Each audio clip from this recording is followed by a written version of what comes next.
Hello and welcome to another episode on Football Talk Podcast. My name is Ozzie and I'm your host for today's show. A very long match week 21 as fixtures were spread out in 10 days. So there's a lot to discuss and also backtrack with some of the early results. But today we'll begin with the first match review, and that is Bournemouth versus Liverpool. Now, the scoreline, which ended 4-0, would suggest that this match was a bit of a goal fest, but it wasn't as easy as it seems. The first half was an evenly contested game. Both teams were playing some neat football, but no one really came to breaking the deadlock. But there was a talking point in the first half where Justin Kluivert stamped on Luis Diaz's ankle in a reckless manner. Now, forget a yellow card or even a red card. A foul wasn't even given for that incident, which for me is just outrageous. Then I come to find out that Paul Tierney was at the VAR office, and that made everything crystal clear in terms of why that decision was not given. Liverpool, I guess, had to find a way to demolish the opposition as well as the officials, and we were successful in the second half. Klopp tweaked the attack a little bit in the first minute, I would say, in the second half, where Jota played on the right-hand side, Nunez attacked through the middle, and Diaz was on the left. But in comparison to the first half, the front players weren't static. They showed better movement in the final third, and that definitely opened up space and allowed us to cause havoc. The first goal came at the 48th minute, and what a team goal it was. Long ball from Konate to Jones, who cushions it to Jota. He hits it first time to Nunez, and then he slots it calmly into the bottom corner. Lovely finish, and what a team move from Liverpool there. Then Gakpo, who just came off the bench, became the provider as he hits a through ball to Jota. And as always, he clinically finishes it into the bottom corner to make it 2-0 to the Reds. The third goal, Conor Bradley, by the way, was a fantastic Premier League debut for the youngster. Squares it to Jota. He miskicks it, but manages to find the ball again and hit a first-time shot into the corner. Great finish from Diogo. The fourth goal, what an assist from Joe Gomez, who switched flanks minutes before, hits a beautiful cross to Nunez, and he applies a sliding finish onto the post and in. Great finish from the striker, as it wasn't an easy one to convert. Overall, a great win for Liverpool. That extends the gap to 5 points, but Man City still have a game in hand. Now, it wasn't the best of performances from Liverpool, but it was a statement win, considering the fact that we have a couple of important players out on international duty right now, and a number of first-team players out of action. We still managed to blow away one of the most informed teams this season. Before this game, Bournemouth won 7 of their last 9 games. So put some respect on Liverpool's name, as we're still being dismissed by everyone as title contenders. But we'll see who gets the last laugh. Next fixture, Newcastle versus Man City, which ended 3-2 to Man City. This game was the return of City's talisman, Kevin De Bruyne, and what an impact he makes on the final score. Let's go through the key moments of the game. City almost conceded their opening goal in an embarrassing manner as Ederson gives the ball away, but Newcastle weren't able to capitalize. Unfortunately, that was Ederson's last contribution, who had to be taken off due to injury. But it was City who opened the scoreline. Great wing play by Doku on the left. He hits a pass across the field towards Kyle Walker, and then he applies a low cross into the box. Lovely backheel finish from Bernardo Silva. And then Isak equalizes for Newcastle with a fantastic finish, curling his shot around the defender. And then surprisingly, Newcastle then make it 2-1 as Gordon attacks the left wing, cuts in, hits a shot into the bottom corner again. Great response from the Toon Army. But then after that, it was the KDB show. He made an instant impact as he drives with the ball, hits a low shot with placement from long distance and finds the bottom corner to make it 2-2. And then Kevin De Bruyne becomes the provider as he hits a free ball to Oscar Bob, who drives into the 6-yard box, does an Iniesta skill around the keeper, and hits the back of the empty net. So what a win for City, as they were trailing at one point in the game. Newcastle is always a tough fixture for anyone, so credit to City on the win. With Kevin De Bruyne back into the team, I think we will be able to see City hit a new level now. They have a game in hand and can close the gap to 2 points. So it's going to be an exciting title race between City and Liverpool once again. The next fixture, Arsenal versus Crystal Palace. The Gunners thrashed the Eagles in emphatic style. and it's not looking good for Roy and his boys. Let's go through the goals in the game. The first goal for Arsenal, Declan Rice hits a lovely corner towards the 6-yard box. Gabriel leaps over everyone and nods the ball into the back of the net.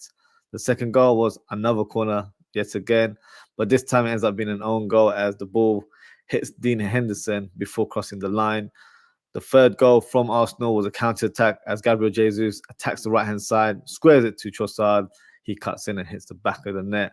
Martinelli then grabs himself a late brace after the 90th minute to make it 5-0 at the end. Good win for Arsenal to help them move up to third position, and they're back to winning ways after 2 defeats on the bounce. The next fixture, Manchester United versus Tottenham. Spurs came out from behind twice to secure a point at Old Trafford. The first goal, what a finish it was from the Danish striker Højlund. Lovely left foot strike from the inside of the box. Spurs get the equaliser from a corner and Richarlison heads it in to the back of the net. United take the lead again to make it 2-1 as Rashford drives into the box, tries to pass it to Højlund, but his pass was blocked by the defence. Somehow still finds the ball at his feet, and then he manages to slot it into the corner. New loan signing Timo Werner for Spurs makes an instant impact as he attacks that left-hand side, squares the ball to Bentancur, who controls the ball and smashes it into the corner with a left-footed strike. What a finish it was from the midfielder. Both teams share a point and remain in the same spot in the Premier League table. Next fixture, Brentford versus Nottingham Forest, which ended 3-2 to Brentford. A lot of attention in this game as it marked the return of Ivan Toney, and he certainly made an instant impact. But it didn't go to plan at the beginning as Nottingham Forest took the lead and ruined the homecoming for Toney as Danilo hits a fantastic half volley to give Forest the lead. And this was the moment that everyone was waiting for, especially the Brentford fans. Ivan Toney steps up for the free kick and slots it into the bottom corner. Lovely finish from the striker. I'm not sure if everyone saw footage before that free kick was taken. He seemed to have moved the foam that was on the ground that was marked by the referee for the free kick to his right so he could have a better angle at goal. Now, is that cheating or clever play? For me, it's a bit of both. But hey, that's the game we play nowadays. Unfortunately, you can get away with it.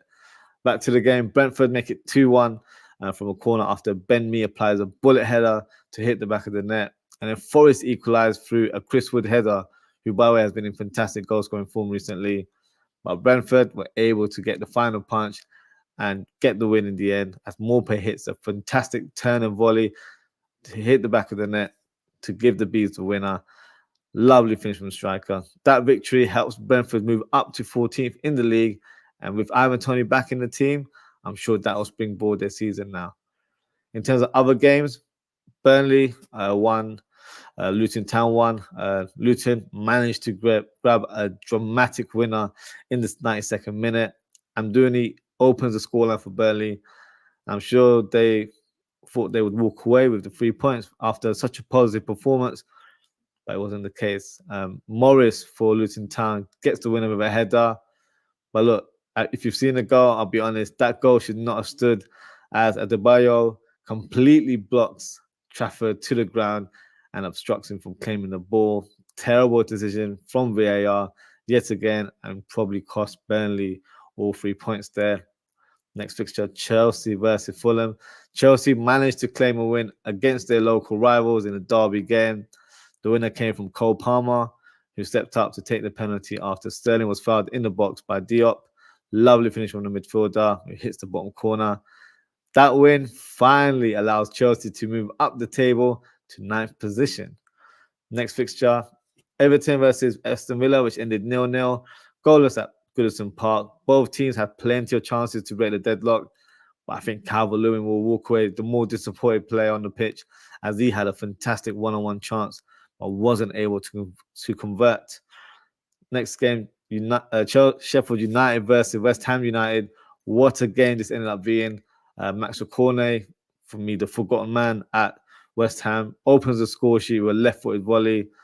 Brereton Diaz scores on his debut for Sheffield United. Lovely finish from him. Danny Ings gets taken down into the box and manages to win a penalty for West Ham. Ward-Prowse steps up, and you know the outcome. He hits the back of the net to make it 2-1. Former Red Brewster gets shown a red card for his challenge on Emerson. And then moments later, West Ham's Corfal gets a second yellow and is dismissed from the pitch as well. 2 red cards in the game, which is complete madness. Sheffield United win a late penalty as Areola clashes into McBurney. Now, honestly, I think that was a wrong decision, as there was no real foul there, in my opinion. Nothing but a clash between 2 players in mid-air. Areola took a big blow in the jaw and ended up getting taken off. Fabianski comes onto the pitch to try and stop the penalty, but unfortunately, he wasn't able to stop the penalty as McBurney converts with precision. And that wasn't even the worst decision. Literally moments later, I think it's the final minute of the game as well, Bowen is wrestled to the ground by Ahmedovic. And for me, that was a clear penalty. And the worst thing is the incident wasn't reviewed by the officials and it was dismissed by VAR. So VAR grabbing the headlines once again. And to be honest, I'm just sick of it. It's ruining football. It's as simple as that. And the final game that took place yesterday, Brighton versus Wolves, goalless encounter. Good to see Neto back on the pitch after another injury. And he had quite a few chances to almost grab the winner for Wolves, but wasn't able to convert. So that's my match week 21 review. Before we close the show, I will announce the FPL Manager of the Week, and that goes to Pasuruan Mania, and his team name is Siamic.Soro, and he managed to obtain 103 points. So well done to Pasuruan. Making Jota captain was a masterstroke. You end up getting 30 points for that. So yeah, well done to you on your match week. I thought I did okay. Obviously not as good as Pasuran. Clearly he got 103 points. I got 52, and I've unfortunately dropped to 26 in the league. Even though I was making some progress and climbing up that table, but hey, we move on and we go again next week. And so what I'll do now, I'll review or present, I should say, the top 10 of our FPL. So let me share the graphics with you guys right now. So as you can see, at top spot, it's still Nana Sare. He managed to only get 54 points, so pretty much the same tally I had, but he's still got quite a big gap from second, who is Jordan Smith, and his team is called Not Sure. So fair play on the name there. Then you've got Vipul Mahan moving up to third. You've got Pasura Mania because of that fantastic match week, moving up to fourth now. You've got Zig Ziglar, joint fourth as well. You've got Ali Ascar with Ali Piero FC, number 6. You've got Muya Fabinho Jr. In 7th. You've got George Bissett, who I believe is a new name in the top 10, and his team is Salt and Kepa. And then you've got one Ashraf at number 9. And you've got Piras Wama with Papa Jadila. So I think that's a new entry at number 10 as well. So got a couple of new names in that top 10. So it's getting, I say, heated in that top 10 because the gap isn't that big. Obviously, this gap here is 3, 10, 27 points gap. So, you know, it can be overtaken. So, yeah, long way to go in terms of our match week there. And that's a wrap up for today, guys. So thank you so much for tuning in. If you haven't already, please don't forget to like, comment, share, and subscribe to the channel. Just got a comment here from Double D who says, I'm 22nd. Yeah. We're not having the best of times in the league right now. We've definitely got to step it up. So you're only a few places above me. So yeah, we'll see how we do in the coming weeks. Yeah, FPL hasn't been good for us this season. But, you know, still got a few more weeks. We can definitely catch up and make a charge towards that top half of the table. In terms of my upcoming shows, guys, I've got one pretty much in 10 minutes time, as I'll be doing a match preview of Fulham versus Liverpool, which is the semi-final second leg of the Carabao Cup. Big game for the Reds. I'll also be doing a match reaction tomorrow after the game at 10 p.m. or it could be 10:30 p.m. depending on the outcome. So if it goes to extra time, hopefully it doesn't, show will be delayed, but I can safely say 10 p.m. UK time. So yeah, a lot of content coming your way. Best thing to do is follow me on social media. I'll post up the latest timing, or also hit that notification bell. You get a reminder when I actually go live on YouTube. In terms of my social media, follow me at Ozzie FTP on Twitter /X, or you can follow me at Ozzie.ftp on Instagram, TikTok, and Thread. So until next time, guys, take care, stay safe, and I hope to speak to you all very, very soon. Goodbye.